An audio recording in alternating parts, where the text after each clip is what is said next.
Si aujourd'hui il a bien un personnage de la scène black metal norvégienne qui ne laisse que peu de personnes indifférentes, c'est bien Gal. Oh t'es con Régis, pas Gal, Gal. Chanteur de Vardruna, Godseed et ancien membre de Gorgoroth bien sûr. Oh t'es con hein. Au cours des dernières années, plusieurs journalistes se sont penchés sur le cas du sieur, et il en est souvent ressorti un homme qui semble peser ses mots et qui dégage une certaine sagesse.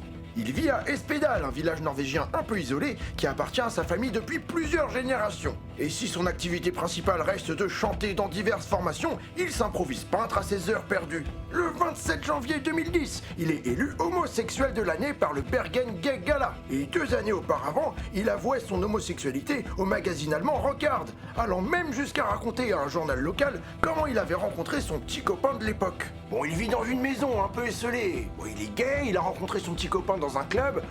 Il aime la peinture, le chant, mais... Bordel, mais vous le trouvez quoi ce type? Il est tout à fait normal. En 2005, il a quand même séquestré un mec pendant 6 heures. Ouais, et puis il l'a torturé. Et puis il l'a menacé de boire son sang. Ok.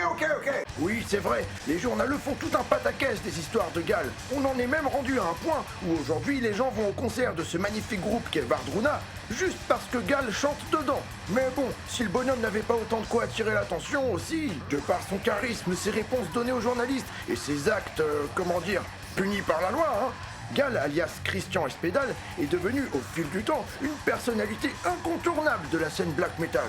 Venant d'un groupe peu connu nommé Treldom, il intègre le poste de vocaliste dans Gorgoroth en 1998. Au début comme guest sur l'album Destroyer, puis officiellement sur l'album suivant Incipit Satan.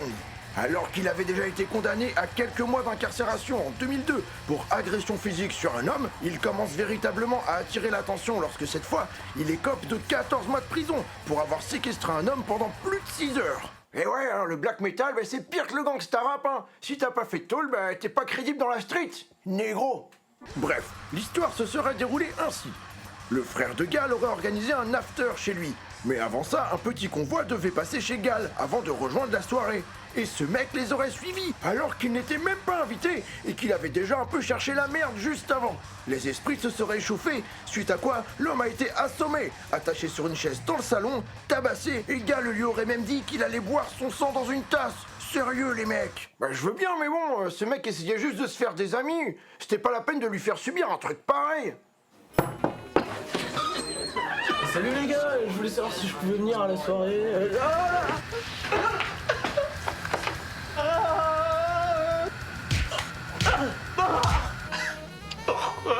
Bref, Gal s'est défendu de ses actes en disant que la victime l'avait agressé en premier et qu'il fallait le punir, sinon qu'il ferait.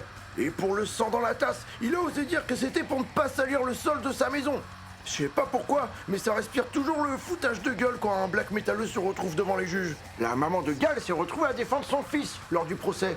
Et pour sa défense, elle a expliqué que Gal était végétarien, et donc que du coup il pouvait pas boire le sang des gens.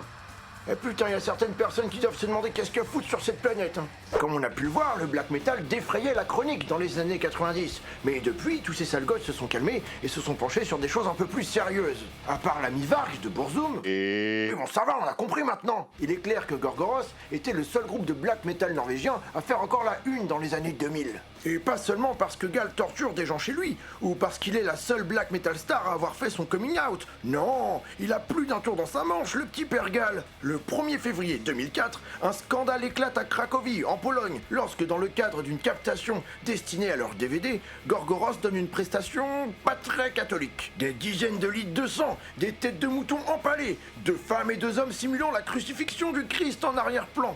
Dans un pays comme la Pologne et surtout à Cracovie, où Jean-Paul II fut archevêque et cardinal, ça a pas fait très bonne impression. Le groupe a donc été poursuivi pour allégation d'offense religieuse.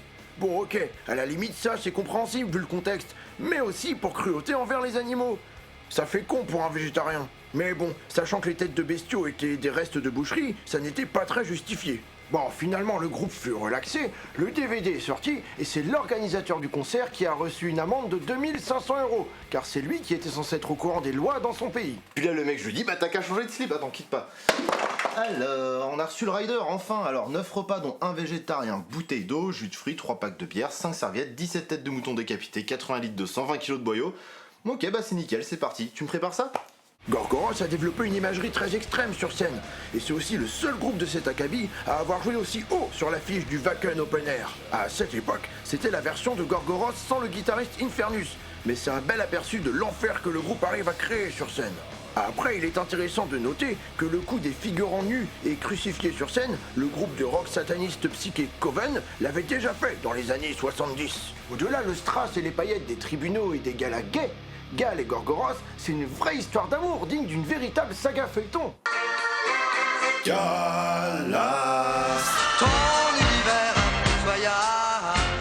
Le 29 janvier 2009 commence un combat de beat entre d'un côté Infernus, créateur du groupe, et de l'autre côté Gal et King of Hell, les deux membres du groupe les plus investis depuis Twilight of the Idols, sorti en 2003. La guéguerre pour savoir qui allait obtenir les droits sur le nom et le logo de Gorgoroth est allée jusque devant les tribunaux. Et le pire, c'est que même avant que la démarche juridique n'aboutisse, Gal et King of Hell ont continué à tourner sous le nom de Gorgoroth. D'ailleurs, le juge devait en avoir ras-le-bas à la force. Monsieur Espédal, encore vous. Bon, alors vous avez séquestré qui aujourd'hui? Ben personne, il a volé mon groupe. Mais c'est pas ton groupe, c'est le mien. Bah si, c'est le mien. Le qui c'est qui a eu l'idée du nom? Bah c'est moi. Ah ouais? Et qui c'est qui a eu l'idée de foutre des gens à poil sur scène? Non, ça c'est moi. C'est sûr que ça change des histoires qui se réglaient à coups de couteau. Maintenant, quand tu te lances dans le black metal, mieux vaut avoir un bon avocat. Au final, Infernus a récupéré les droits en mai 2009 et a remonté un line-up pour Gorgoroth. King et Gal utilisent désormais le nom de Godseed, bien qu'ils jouent encore en live des morceaux de Twilight et Ad Majoram Satana Gloriam, car écrits par ces derniers. D'ailleurs, c'est à se demander si la sortie de leur live at Wacken n'est pas un dernier pied de nez à Infernus, car à l'époque où Godseed avait joué à Wacken, ils avaient été annoncés sous le nom de Gorgoroth. Mais là où Gal se dépasse réellement, c'est lors de ses interviews. On ne présente plus le fameux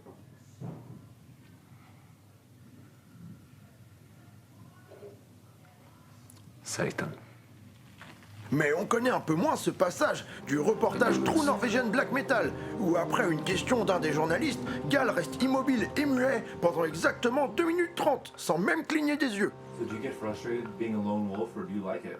Being one of the very few people who is worthy of the title of the elite person? Is it lonely? I don't think that you ask me the right questions. I don't think I don't think you're focusing on what's being told. Guide me.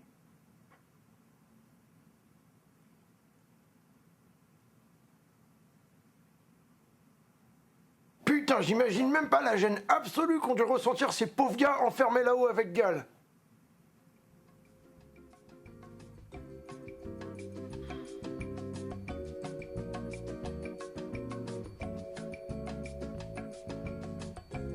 Vous êtes mort?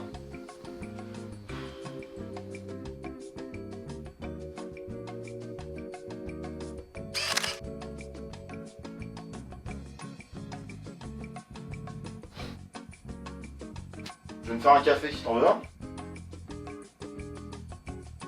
Alors, ce qu'on va faire, c'est que si vous répondez pas, ça veut dire oui. Ok, on fait comme ça. Alors, première question, est-ce que vous êtes homosexuel?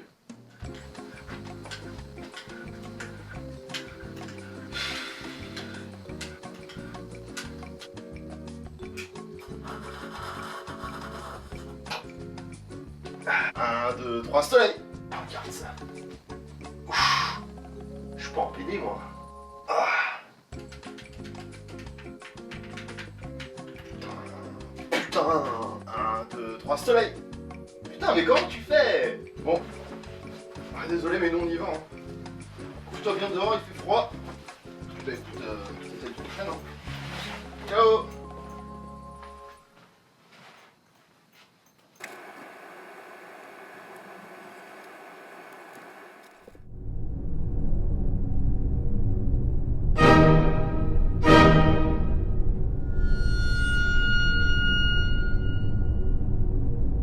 Simple mystificateur ou véritable mystique, on sait qu'aujourd'hui tous les moyens sont bons pour faire parler de soi dans les médias. Et n'empêche que Gal aujourd'hui joue dans 2 groupes qui marchent plutôt bien, et a même joué dans un film. Peu importe les mésaventures de nos artistes préférés, pourvu que la qualité artistique soit au rendez-vous. Hélas, l'album de Godspeed est apparu comme un peu fade après tant de déboires médiatiques. Bon, ça te permet de faire des vidéos, papy? Pas faux, mon petit gars. Mais bon, je commence à en avoir marre de cette jet set norvégienne. La prochaine fois, on vous emmène dans un autre pays. Mais lequel? Ça, vous le saurez au prochain épisode. Surprise. Suspense. Bon, tu coupes, bordel de merde.